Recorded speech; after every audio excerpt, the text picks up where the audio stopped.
പ്രിയ സഹോദരങ്ങളെ, ഇന്നത്തെ വചനം വിശുദ്ധ ലൂക്കായുടെ സുവിശേഷം 27 മുതലുള്ള തിരുവചനങ്ങളാണ്. തിന്മയെ നന്മ കൊണ്ട് ജയിക്കുക. നമുക്ക് വചനം ശ്രവിക്കാം. എൻ്റെ വാക്ക് ശ്രവിക്കുന്ന നിങ്ങളോട് ഞാൻ പറയുന്നു, ശത്രുക്കളെ സ്നേഹിക്കുവിൻ, നിങ്ങളെ ദേഷിക്കുന്നവർക്ക് നന്മ ചെയ്യുവിൻ, ശപിക്കുന്നവരെ അനുഗ്രഹിക്കുവിൻ, അധിക്ഷേപിക്കുന്നവർക്ക് വേണ്ടി പ്രാർത്ഥിക്കുവിൻ. ഒരു ചെകിട്ടത്ത് അടിക്കുന്നവന് മറ്റേ ചെകിട് കൂടി കാണിച്ചു കൊടുക്കുക. മേലങ്കി എടുക്കുന്നവനെ കുപ്പായം കൂടി എടുക്കുന്നതിൽ നിന്ന് തടയരുത്. നിന്നോട് ചോദിക്കുന്ന ഏതൊരുവനും കൊടുക്കുക. നിന്റെ വസ്തുക്കൾ എടുത്തുകൊണ്ട് പോകുന്നവനോട് തിരികെ ചോദിക്കരുത്. മറ്റുള്ളവർ നിങ്ങളോട് എങ്ങനെ പെരുമാറണമെന്ന് നിങ്ങൾ ആഗ്രഹിക്കുന്നുവോ അങ്ങനെ തന്നെ നിങ്ങൾ അവരോട് പെരുമാറുവിൻ. നിങ്ങളെ സ്നേഹിക്കുന്നവരെ നിങ്ങൾ സ്നേഹിക്കുന്നതിൽ എന്ത് മേന്മയാണുള്ളത്? പാപികളും തങ്ങളെ സ്നേഹിക്കുന്നവരെ സ്നേഹിക്കുന്നുണ്ടല്ലോ. നിങ്ങൾക്ക് നന്മ ചെയ്യുന്നവർക്ക് നിങ്ങൾ നന്മ ചെയ്യുന്നതിൽ എന്ത് മേന്മയാണുള്ളത്? പാപികളും അങ്ങനെ ചെയ്യുന്നുണ്ടല്ലോ. തിരിച്ചു കിട്ടുമെന്ന് പ്രതീക്ഷിച്ച് വായ്പ കൊടുക്കുന്നതിൽ എന്ത് മേന്മയാണുള്ളത്? കൊടുത്തിടത്തോളം തിരിച്ചു കിട്ടുമെന്ന് പ്രതീക്ഷയിൽ പാപികളും പാപികൾക്ക് വായ്പ കൊടുക്കുന്നില്ലേ? എന്നാൽ നിങ്ങൾ ശത്രുക്കളെ സ്നേഹിക്കുവിൻ. തിരിച്ചു കിട്ടും എന്ന് പ്രതീക്ഷിക്കാതെ മറ്റുള്ളവർക്ക് നന്മ ചെയ്യുകയും വായ്പ കൊടുക്കുകയും ചെയ്യുവിൻ. അപ്പോൾ നിങ്ങളുടെ പ്രതിഫലം വലുതായിരിക്കും.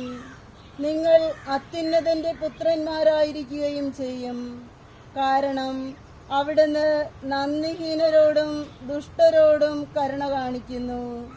നിങ്ങളുടെ പിതാവ് കരുണയുള്ളവനായിരിക്കുന്നത് പോലെ നിങ്ങളും കരുണയുള്ളവരായിരിക്കുവിൻ. നിങ്ങൾ വിധിക്കരുത്, നിങ്ങളും വിധിക്കപ്പെടുകയില്ല. കുറ്റാരോപണം നടത്തരുത്, നിങ്ങളുടെ മേലും കുറ്റം ആരോപിക്കപ്പെടുകയില്ല. ക്ഷമിക്കുവിൻ, നിങ്ങളോടും ക്ഷമിക്കപ്പെടും. കൊടുക്കുവിൻ, നിങ്ങൾക്കും കിട്ടും. അമർത്തിക്കുലുക്കി നിറച്ചളന്ന് അവർ നിങ്ങളുടെ മടിയിൽ ഇട്ടുതരും. നിങ്ങൾ അളക്കുന്ന അളവ് കൊണ്ട് തന്നെ നിങ്ങൾക്കും അളന്നു കിട്ടും. അവൻ ഒരു ഉപമയും അവരോട് പറഞ്ഞു. കുരുടനെ നയിക്കാൻ സാധിക്കുമോ? ഇരുവരും കുഴിയിൽ വീഴുകയില്ലേ? ശിഷ്യൻ ഗുരുവിനേക്കാൾ വലിയവനല്ല. എന്നാൽ എല്ലാം പഠിച്ചു കഴിയുമ്പോൾ അവൻ ഗുരുവിനെ പോലെ ആകും. നിന്റെ സഹോദരന്റെ കണ്ണിലെ കരട് നീ കാണുകയും സ്വന്തം കണ്ണിലെ തടിക്കഷ്ണത്തെ ഗൗനിക്കാതിരിക്കുകയും ചെയ്യുന്നതെന്ത്? പ്രിയ സഹോദരങ്ങളെ, യേശു ഇന്നത്തെ വചനത്തിലൂടെ നമ്മളോട് പറയുന്നത്, ശത്രുക്കളെ സ്നേഹിക്കുവിൻ, നമ്മളെ ശപിക്കുന്നവർക്ക് വേണ്ടി നമ്മൾ പ്രാർത്ഥിക്കുവിൻ എന്നൊക്കെയാണ്. ഒരു ചെകിട്ടത്ത് അടിക്കുന്നവന് മറ്റേ ചെകിടുകൂടെ കാണിച്ചു കൊടുക്കുവാനാണ് നമ്മുടെ യേശു നമ്മളെ പഠിപ്പിക്കുന്നത്.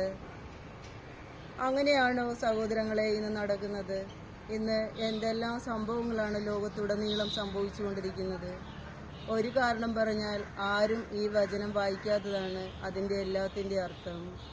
വചനം വായിക്കുകയും അത് അനുസരിക്കാൻ ശ്രമിക്കുകയും ചെയ്യുന്നവർ കുറച്ചെങ്കിലുമൊക്കെ ഈ വചനത്തിൽ പറഞ്ഞിരിക്കുന്നത് പാലിക്കും എന്ന് എനിക്ക് ഉറപ്പുണ്ട്.